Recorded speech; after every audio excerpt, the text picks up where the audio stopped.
All right, everybody, welcome in. Today, we're diving into a world of extravagance, Puff Daddy's legendary white parties. We've all seen the pictures, the endless white outfits, the celebrities, the champagne, the whole nine yards.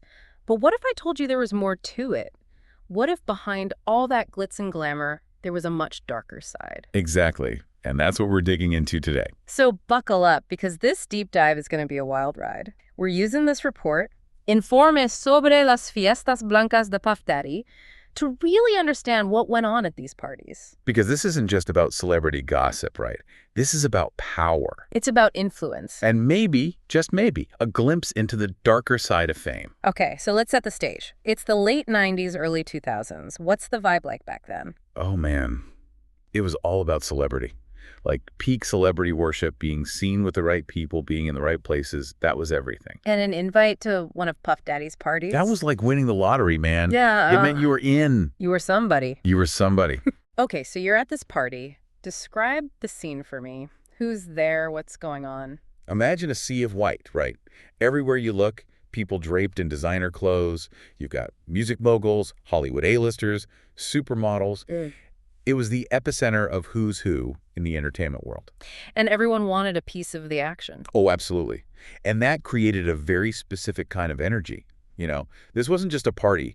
It was a networking event on steroids. Okay, so it wasn't just about having a good time. No, no, no. This was about opportunity, about making connections that can make or break your career. And that's where things get interesting, because according to this report, a lot of these relationships, they weren't exactly straightforward. What do you mean?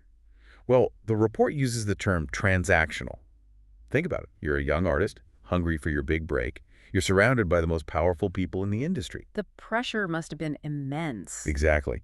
And in that environment, the lines can get very blurred very quickly. So you're saying that just being invited to the party wasn't enough. There was an expectation to, engage in certain behaviors. The report certainly suggests that. That's a pretty disturbing thought. This idea that ambition, the desire to succeed, could be used against people in such a way. It's definitely a dark side to the glamour, no doubt about it. And from what I understand, it gets even darker. We'll unpack those unsettling allegations right after the break. Yeah, it's one thing to hear about these parties and the rumors, but this report, it really pulls back the curtain and lays bare some pretty unsettling stuff. So let's dive into that then. What are we talking about exactly when we say dark side? Well, the report doesn't hold back. It goes into some pretty serious allegations. Like what? Abuse.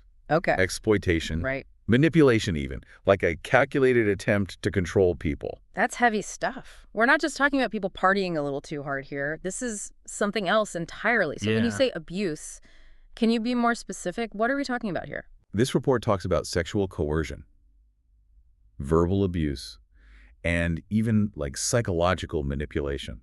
That's awful. It is. And it's important to remember, this isn't just about someone having a little too much fun and stepping over the line.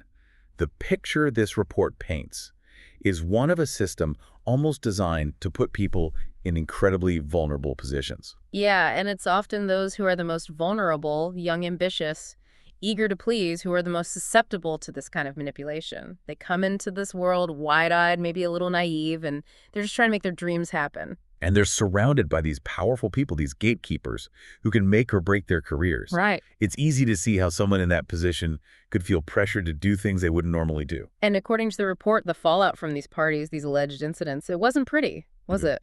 No, not at all. In fact, the report claims that some people face some really serious consequences because of what happened at these parties. Like what?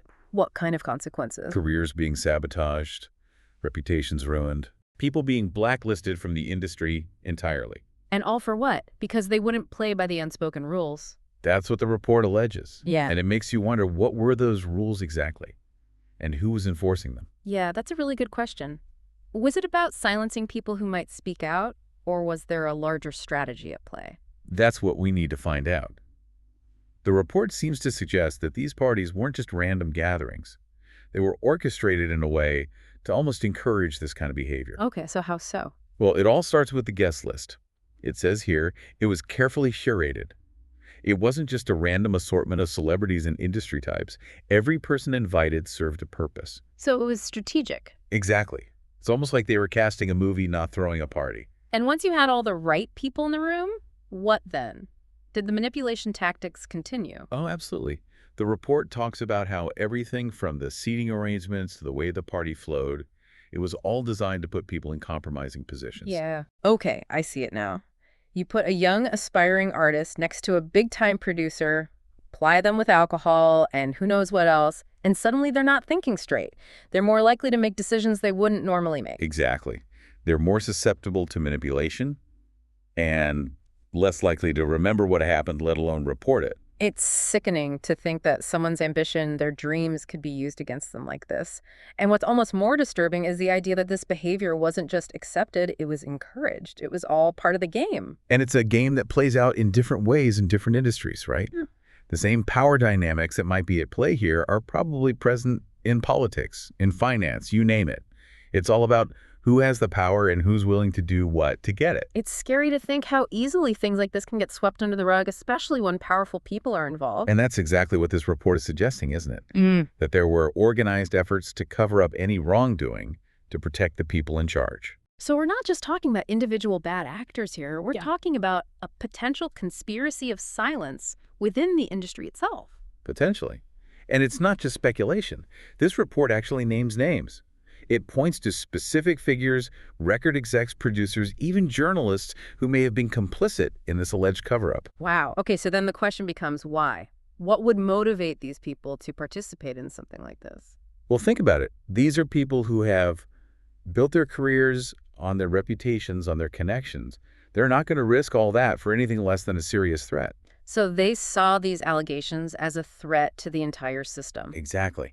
And they were willing to do whatever it took to protect that system, even if it meant silencing victims or burying the truth. That's a tough pill to swallow. But we have to ask the question, don't we? Is there any actual proof to support these claims of a cover-up? That's always the challenge with these types of allegations, isn't it?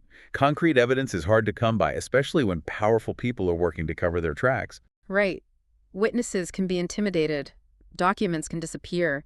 Memories can fade. And yet, even without that smoking gun, these stories, these whispers of conspiracy, they persist.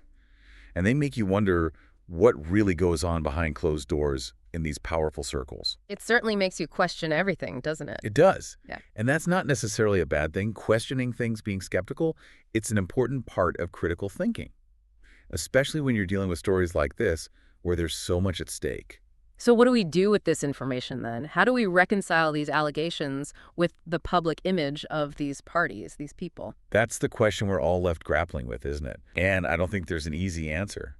But maybe that's okay. Maybe the point isn't to find all the answers, but to keep asking the questions, to keep digging, to keep the conversation going. Because even if we never uncover the whole truth just talking about these issues, shining a light on these power dynamics, that's a step in the right direction. Absolutely. Because silence only benefits those who have something to hide. That's a great place to leave it for today. This report has certainly given us a lot to think about. It has. To everyone listening, thanks for joining us on this deep dive. It's been a wild ride. And as always, stay curious, stay informed, and never be afraid to ask the tough questions.